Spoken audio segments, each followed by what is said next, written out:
تم اپنی داڑھیوں کے طول سے اللہ کو دھوکہ نہیں دے سکتے. تم اپنے پائجاموں کو ٹخنوں سے اوپر رکھے اللہ کو دھوکہ نہیں دے سکتے کہ تم بہت متبع رسول ہو. تم اپنے عمروں اور حجوں سے اللہ کو دھوکہ نہیں دے سکتے. اللہ کو معلوم ہے کہ حرام کی کمائی سے حج کیا ہے, حرام کی کمائی سے عمرہ کیا ہے.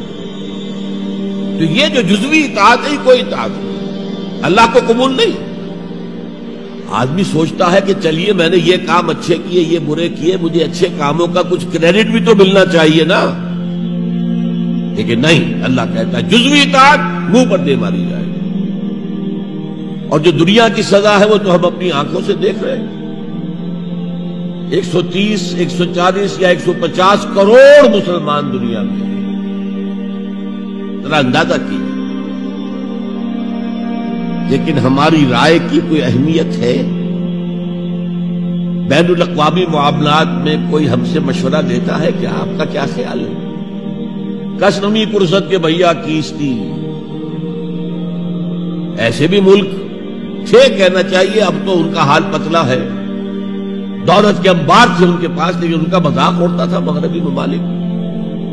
وہ چاہے سعودی بادشاہ ہو اور چاہے وہ UAE کے امیر ہو, مذاق ہی اڑتا تھا.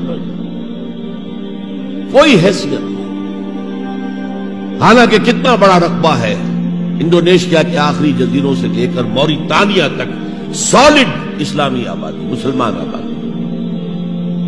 آپ کہیں گے کہ یہ بھارت جو ہے اس میں تو اکثریت تو نہیں ہے, لیکن 15 کروڑ یا 18 کروڑ تو آدمی یہاں موجود ہیں. لیکن کوئی عزت, کوئی حیثیت دنیاوی بین الاقوامی سطح. بہرحال یہاں بھی ہیں لوگ, کھاتے پیتے لوگ ہیں, ان کی اپنی کچھ عزت ہے اپنے معاشرے کے اندر. لیکن بحیثیت امت, بحیثیت قوم, کیا حیثیت ہماری؟ تو الا خزی فی الحیات دنیا, وہ تو ہماری نگاہوں کے سامنے موجود ہے.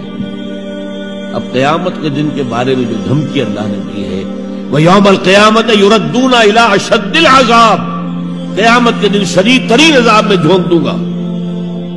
اس پر اللہ سے معافی طلب کی جا سکتی ہے, دعا ہی کی جا سکتی ہے, اللہ ہم پر رحم فرمائے.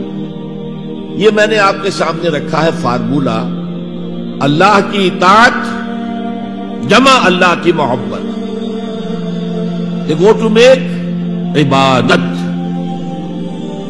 یہی دو الفاظ آتے ہیں اللہ کے رسول کے لیے صلی اللہ علیہ وسلم.